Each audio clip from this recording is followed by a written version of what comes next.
할렐루야. 오늘 어린이 주일입니다. 어린이 주일 예배인데 어린이가 여기는 하나도 없네요. 예. 밑에서 아이들이 예배 드리고 있는데요.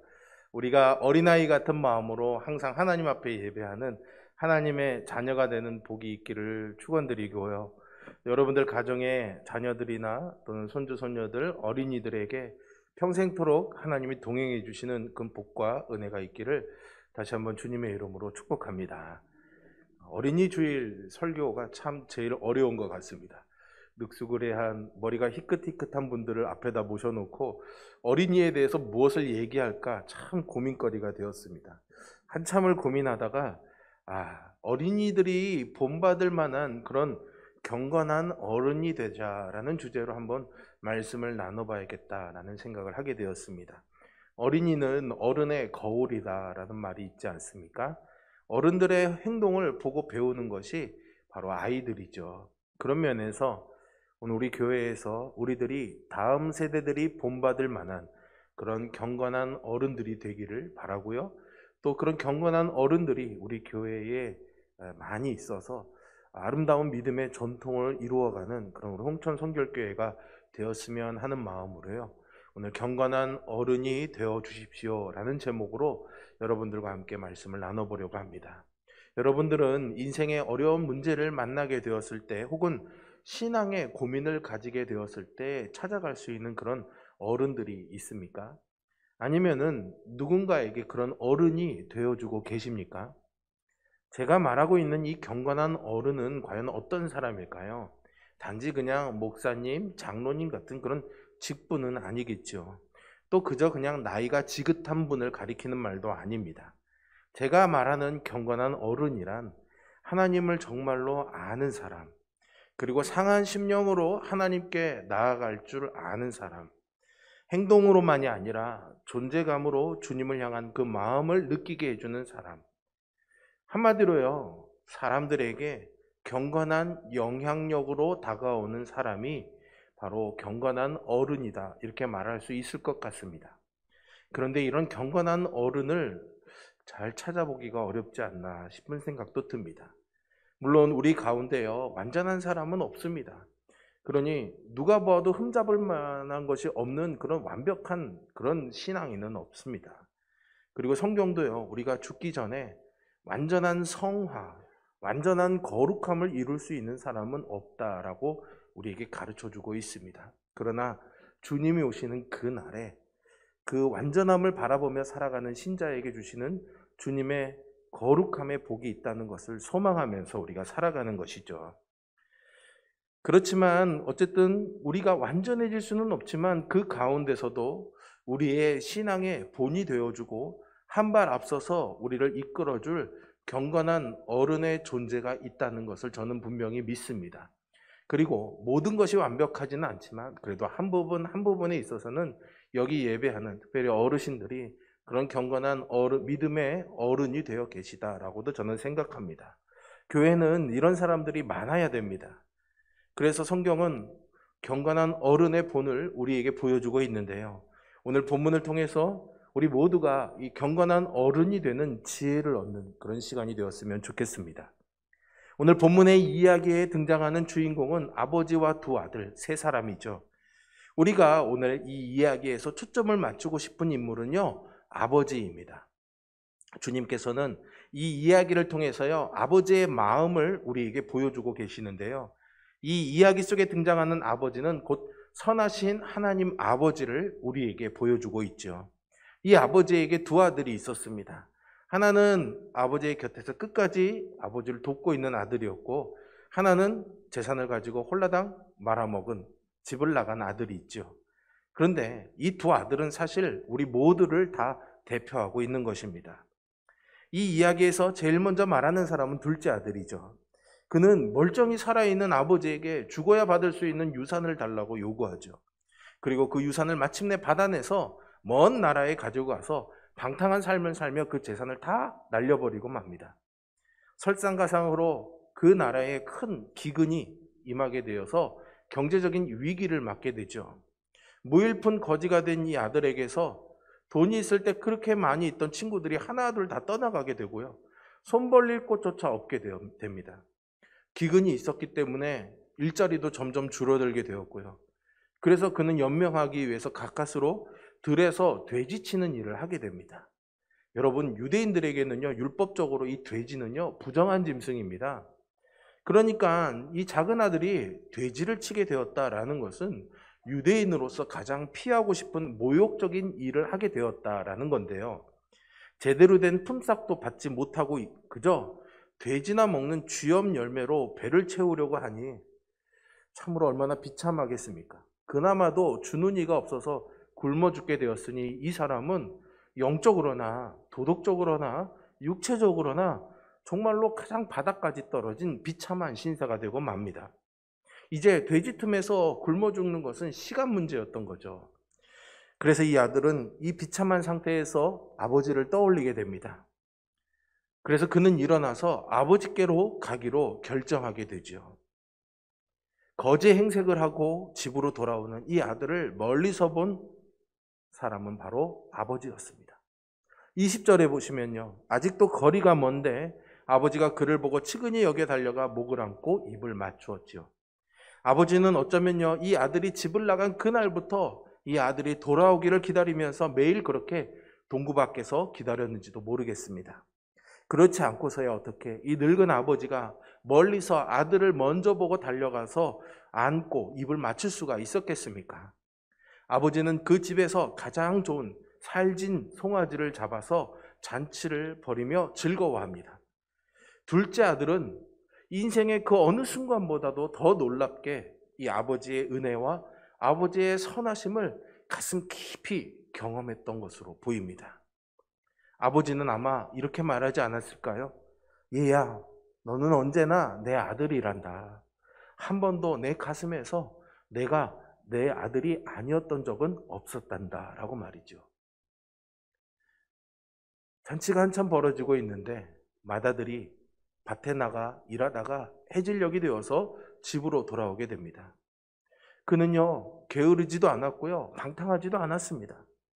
어쩌면은 동생과 비교되어서 동네 사람들에게 효자로 소문이 났을지도 모르겠죠.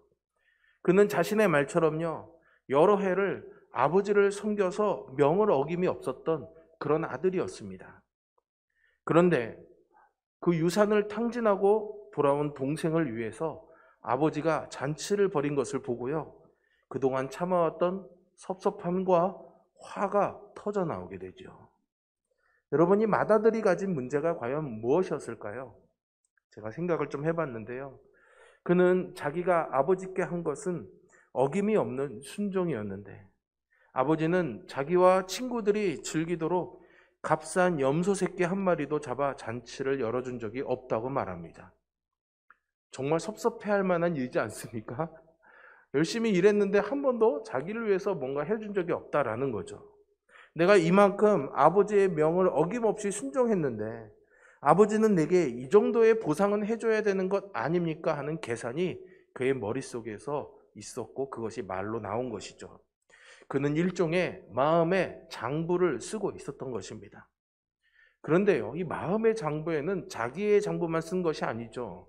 동생의 장부도 쓰고 있었던 겁니다. 자기가 볼 때 동생은 아버지께 아무것도 한 것이 없습니다. 도리어 아버지의 살림을 창기들과 함께 날려버림으로써 아버지에게 손해를 끼쳤던 거죠. 그런데 아버지는 이 동생에게 배상을 요구하기는커녕요, 도리어 그를 위해서 살진 송아지를 잡아서 잔치를 벌이고 있으니 이게 계산이 안 맞는 겁니다. 불공평했던 거죠. 여러분, 어디서 많이 들어본 말 같지 않습니까? 많은 사람들이요, 하나님이 공평하시다라고 말하기보다는 하나님이 좀 너무하신 거 아니야? 하나님 너무 불공평하신데? 라는 말을 많이 합니다.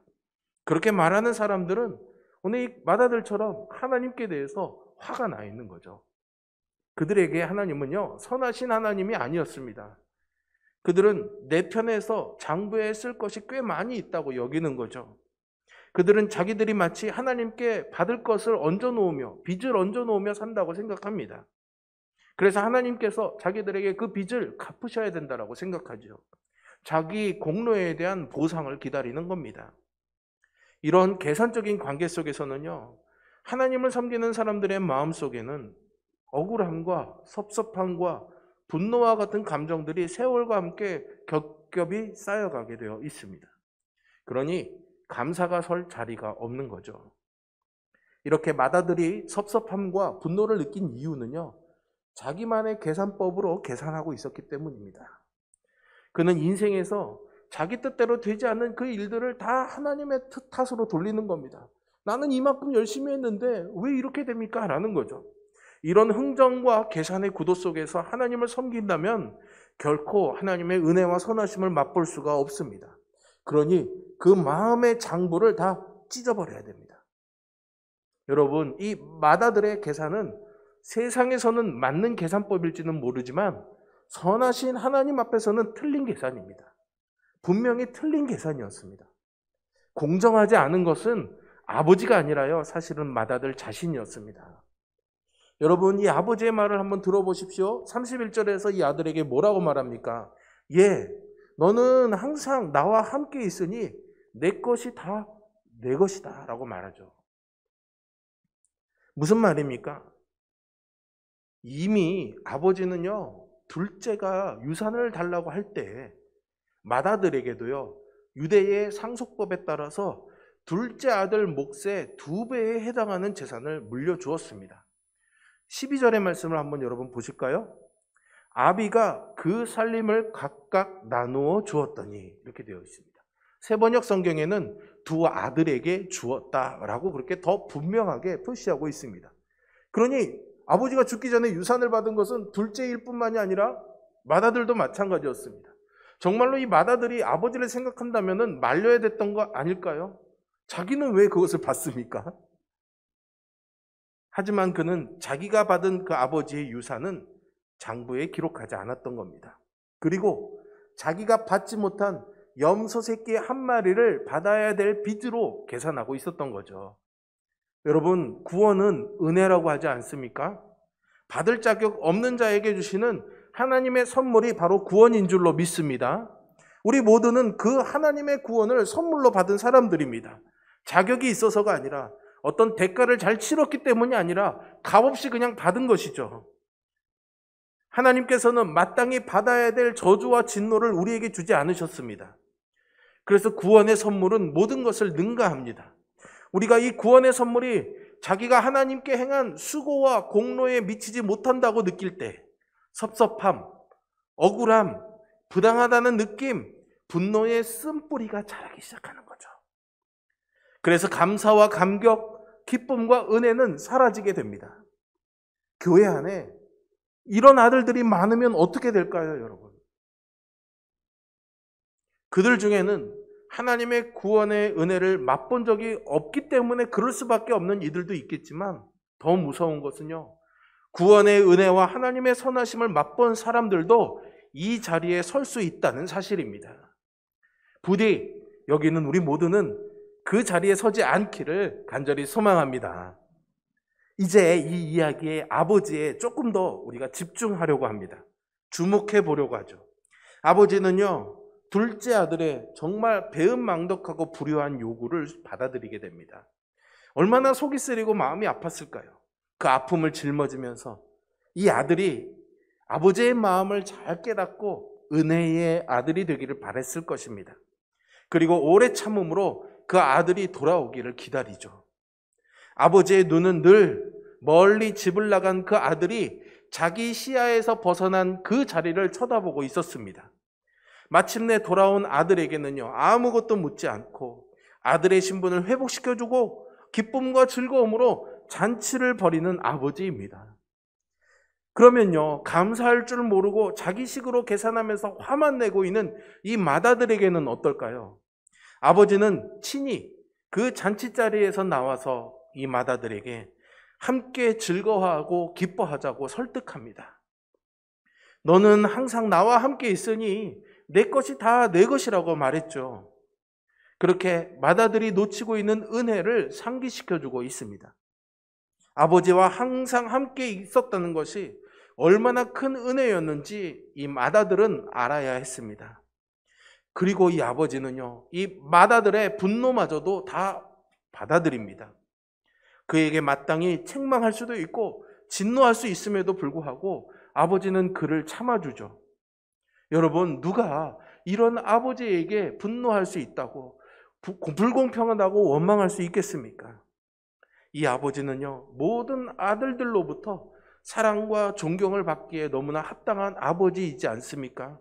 그리고 주님께서는 이 비유를 통해서 선하신 하나님 아버지를 우리에게 보여주고 있습니다. 오늘날 교회에는요, 아들들은 참 많습니다. 달라고 하는 이들은 많죠. 여전히 아버지에게 요구하는 아들들은 넘쳐납니다. 그런데요, 그 아버지를 닮은 어른은 눈 씻고 찾아보기가 어렵습니다. 어떻게 우리는 이 아버지를 닮은 경건한 어른이 될 수 있을까요? 경건한 어른이 되는 길은 어디에 있는 것일까요? 아까도 말씀드렸지만 아이들은 어른의 거울이라고 그러잖아요. 자녀는 부모를 닮게 되어 있습니다. 부모의 마음을 이해하게 되는 순간, 부모의 성품을 깨닫게 되는 순간 자녀는 자연스럽게 그 부모의 성품을 자신의 삶에 담아서 살아내게 마련이죠. 그렇다면 우리가 하나님을 아버지로, 그래서 하나님을 닮은 경건한 어른이 되려면 하나님의 선하심을 맛보아야 하는 겁니다. 그분이 어떤 분이신지를 경험해야 하는 것이죠. 아들이 아버지의 선하심과 인자하심을 진정으로 맛보기 전에는 그들은 언제나 아들들일 뿐입니다. 이 아들들이 아버지가 되는 길이 시작되는 자리가 어디이겠습니까? 선하신 아버지를 경험하는 순간 그들은 아버지를 닮기 시작합니다. 그들은 아버지의 은혜를 경험하는 순간 어른의 길목에 들어서게 되는 것이죠. 분노하는 죄인, 자기 의에 가득 차 있는 인간, 불평과 원망밖에는 튀어나올 것이 없는 사람을 변화시키는 것은 바로 이 하나님의 은혜인 줄로 믿습니다. 은혜만이 사람을 속에서부터 변화시킬 수가 있습니다. 주님께서 말씀하신 이 이야기의 둘째 아들은 아버지의 은혜를 경험했던 그 시간부터 어른이 되는 길, 아버지가 되는 길에 접어들게 됩니다. 죄인을 변화시키는 것은 죄책감이나 지옥의 심판에 대한 두려움이 아닙니다. 죄인을 변화시키는 것은 바로 이 하나님의 은혜입니다. 하나님의 은혜가 우리 죄를 이긴다는 이 사실보다 더 좋은 소식이 있을까요? 하나님께서는 지치지도 않으시고 기쁨으로 우리에게 선을 베풀어 주시며 그것을 그치지 않겠다고 영원한 언약을 맺어 주셨습니다. 그리고 하나님 아버지께서는 그리스도 안에서, 복음 안에서 이것을 친히 증명해내고 계십니다. 모든 그리스도인들은 이렇게 하나님의 부르심을 받았습니다. 그리고 그 하나님의 선하심, 그 성품을 반영하라는 소명을 받았습니다. 하나님의 형상으로 지음받았기 때문이죠. 하나님의 형상으로 지음받았기 때문에 우리는 그 형상을 닮아서 살아야 되는 피할 수 없는 이 숙명과 같은 그런 소명을 받은 사람들입니다. 하나님을 즐거워하지 못하는 사람은요, 하나님의 성품을 닮아갈 수도 없고요, 예배할 수도 없습니다. 여러분, 하나님을 즐거워하는 것이, 그 아버지를 기뻐하는 것이 바로 우리 기독교 신앙의 핵심입니다. 우리는요, 무서운 하나님을 즐거워할 수가 없죠. 변덕스러운 하나님도 즐거워할 수가 없습니다. 그래서 하나님께서는 당신의 모든 영광스러운 성품을 선하심이라고 표현하고 있습니다. 하나님의 영광을 본다는 것은 하나님의 모든 선하심을 경험하는 것입니다. 그리고 우리는 하나님의 영광을 볼 때에 하나님의 형상으로 변화를 받습니다. 사도 바울이요, 고린도후서 3장 18절에서 말한 것이 바로 이것입니다. 우리가 다 수건을 벗은 얼굴로 거울을 보는 것 같이 주의 영광을 보매 그와 같은 형상으로 변화하여 영광에서 영광에 이르니 곧 주의 영으로 말미암음이라. 우리가 거울을 보는 것 같이 또렷하게 하나님의 영광을 보게 될 때 어떻게 된다고요? 하나님의 형상으로 변화된다라는 겁니다. 모세가 그랬다라는 거예요. 모세가 시내산에 올라가서 하나님의 영광을 뵙게 되었을 때 모세의 얼굴에서는 영광의 빛이 나기 시작했던 겁니다. 하나님의 형상이 그에게 닮아졌던 것이죠. 하지만 그는 자신의 얼굴에서 이 영광의 빛이 반사되는 것을 처음에는 알지 못했습니다. 백성들이 그 빛을 보고 두려워하게 되자 백성들의 그 두려운 마음을 헤아려서 얼굴에 수건을 쓰고 그 빛을 가렸으니까는요. 그러면 우리는 어떻게 하나님의 영광을 볼까요? 복음 안에서 하나님의 말씀 안에서 우리는 하나님의 이 영광을 봅니다. 그 영광은 바로 하나님의 모든 선하심입니다. 그리고 하나님의 이 선하심을 맛보아 아는 모든 하나님의 자녀들은 하나님의 선하심을 자신의 삶으로 드러내는 그런 삶으로 변화하게 되어 있습니다. 성령님께서 하나님의 말씀을 통해서 우리 안에서 오늘 그 일을 행하시는 줄 믿으시기를 바랍니다. 우리가 참된 회개와 믿음으로 하나님의 선하심을 알게 되면 알게 될수록 우리는 하나님의 성품을 반영하는 사람이 됩니다. 다른 길은 없습니다. 이것은 모든 신자들 안에서 행하시는 성령님의 은혜로운 사역입니다. 여러분들은 이 하나님의 성품을 반영하는 삶을 살고 계십니까? 여러분은 하나님의 선하심을 반영하는 변화, 영광에서 영광으로 이르는 이 변화를 경험하며 사십니까? 오늘날 교회는요, 이런 사람들, 하나님 아버지를 닮은 경건한 어른들을 그 어느 때보다도 필요로 합니다. 선하신 하나님을 경험함으로 하나님의 그 선하심을 드러내라는 이 소명을 잘 감당하는 경건한 어른이 되어주시기를 부탁드립니다. 그리고 그런 경건한 어른들로 우리 교회가 가득히 채워지기를 주님의 이름으로 축복합니다.